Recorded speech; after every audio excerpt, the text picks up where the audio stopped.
Welcome back, children. Now we are continuing the chapter microorganisms, lesson number 2. Now, what are the harmful effects of microbes? There are many harmful microbes. We have just studied the useful microbes. Microbes are useful in many ways, but there are harmful microbes too. We have to study them. Okay? So, what are the harmful effects that they cause? First of all, microbes like bacteria, fungi, protozoa and virus cause various diseases in human beings, other animals and plants. What are the various diseases? And these diseases can be categorized or classified according to the way they spread. How they spread? Accordingly, we can classify the diseases. The disease which spread through the air, we call airborne disease. Airborne disease. What are the diseases that spread through air? Disease which is spread through air. There are many diseases like flu, common cold, then the H1N1, bird flu, then even tuberculosis, influenza, many diseases can be spread through the air. So once again, 2-3 examples are airborne diseases. Diseases spread through air can be, first one we can say pneumonia, flu, H1N1, then SARS disease. There are many new diseases, tuberculosis. All this disease can be spread through the air. So we have to cover the face, nose and mouth with a face mask. So mask protect our body from getting infected. Okay? Now water and foodborne diseases. Water and foodborne. The diseases spread through the water and food. Contaminated water and food. That's why we are advised to boil the water properly and cook the food properly, and after cooking we have to cover the food safely and take the food. Okay, so we have to study what are the diseases that spread through the water and food. Example, all of you know cholera is a disease. Diarrhea, even what we call then food poisoning can be spread through. Amoebiasis spread through the water, amoebic dysentery. Typhoid spread through contaminated food and water. So can you give some 2-3 examples for the water and foodborne diseases? Diarrhea, cholera, then we can say typhoid, then various types of food poisoning like what we say salmonellosis, amoebiasis, all are spread through the contaminated water and food. That's why we are advised to boil the food and water before consumption. Okay, now we are coming to contact. There are many diseases spread through contact. Many diseases. For example, various types of sexually transmitted diseases like AIDS can be spread through the contact. Syphilis, gonorrhea, all can be spread through the contact with the infected person. So we have to use the gloves. Why doctors and nurses uses gloves while treating the patients? They can prevent the disease spreading through the contact. So the gloves prevent the person from getting in touch with the microbes. Okay, so contact we have studied. Now insects. Insect-borne diseases are very common. Mosquitoes, very common insect. Mosquito cause many. Mosquito spread many diseases. Spread, not cause itself. They carry the disease-causing germs from infected person to other persons, healthy persons. So insects like a mosquito. Can you tell me malaria? Malaria is a disease spread by Culex mosquito, particularly female Culex mosquito. Then we can say filariasis. Filariasis is also spread by mosquitoes. Okay, Culex mosquitoes. Then we can say another disease. For example, chikungunya is spread by some insects biting.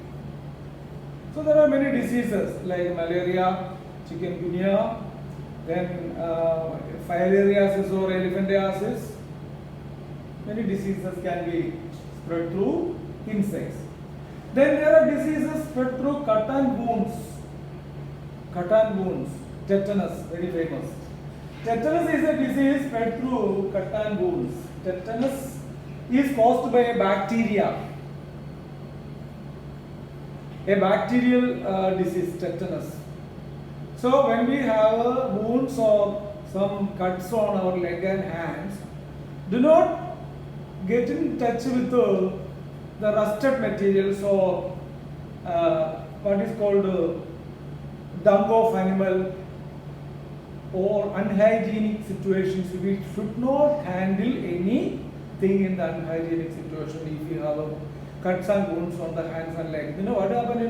Tetanus bacteria enter into our body through these wounds, and we develop tetanus toxicoid, very common disease that even can kill the person. Tetanus toxicoid. Now, anthrax is another disease caused by bacteria, can be spread through the contact or even cut and wounds. Anthrax bacteria is very common. Okay.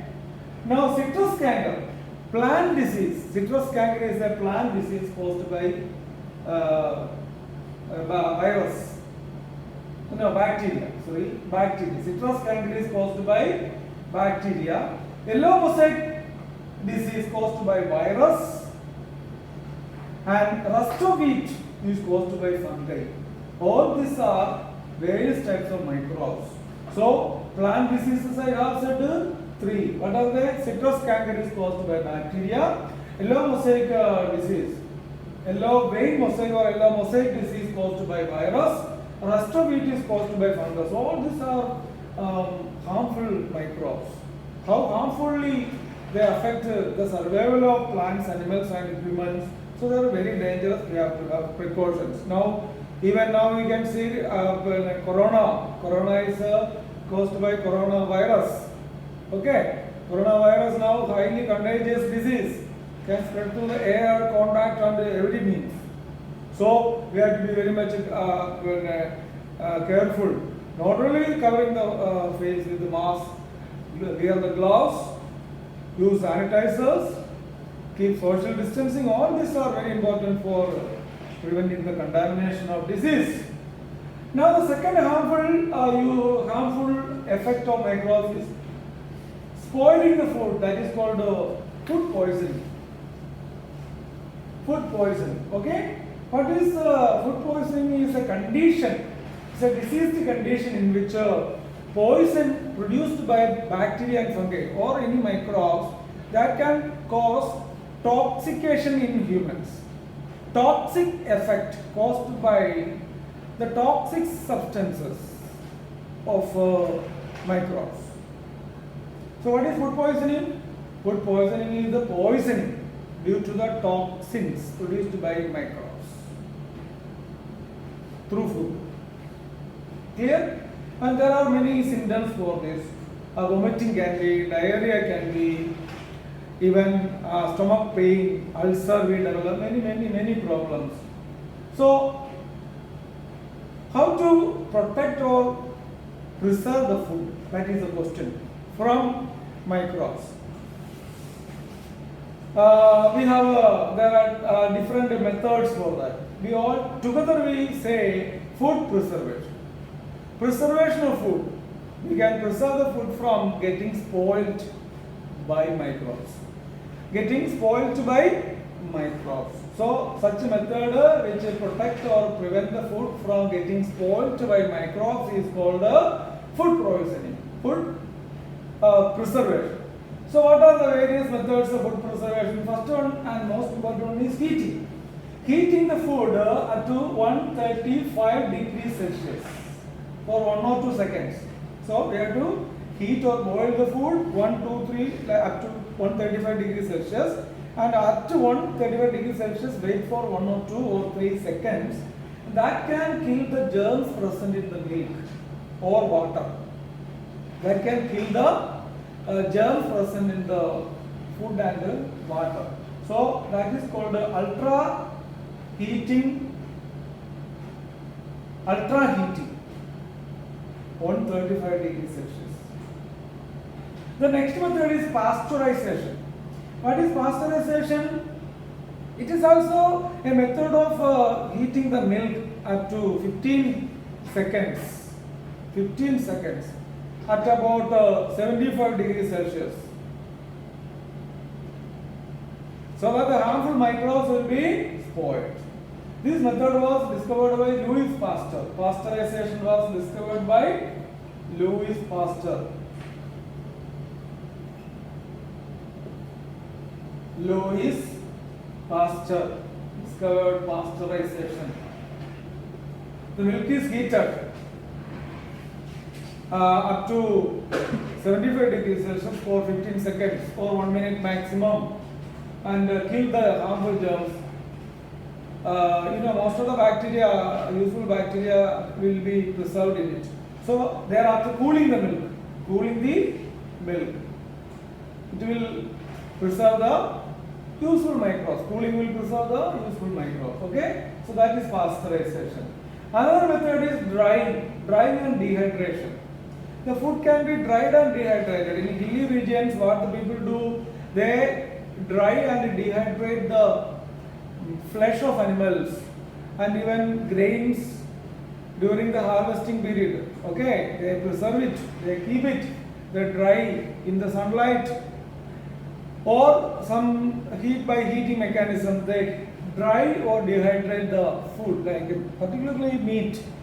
That meat can be dried and dehydrated, and such a meat and fish can be dried and dehydrated.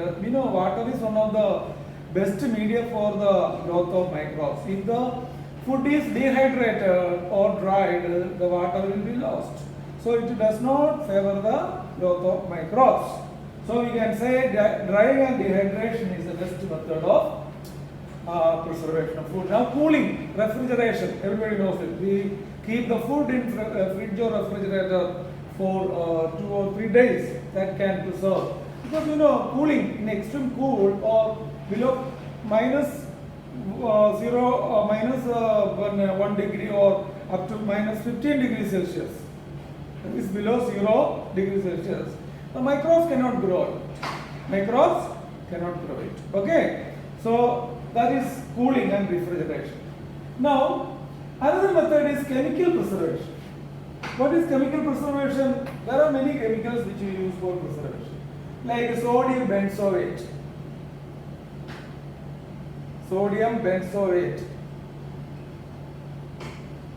Then another one is sodium metabisulfate. These all are there in our pickles and jams which we get from the market.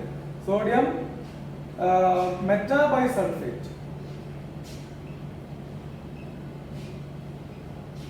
This can be spread in the form of fumes to the cereals and grains, so that it can be kept without the damage caused by microbes or insects. Sodium metabisulfate and sodium benzoate are the common preservatives, right?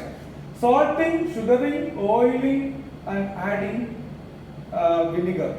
All this can prevent the growth of microbes. Then the last one is canning. Canning is a method whereby the food is packed in airtight containers. What is canning? And bottling the food. Many types of food items like potato chips, mango chips, and many chips items can be preserved and packed in the closed containers. Such a method of keeping the food in the closed containers without the air, called canning and tinning. Canning is a very common method which we get from shop. Can be preserved for months together. The food can be preserved for months together. That's all about the chapter.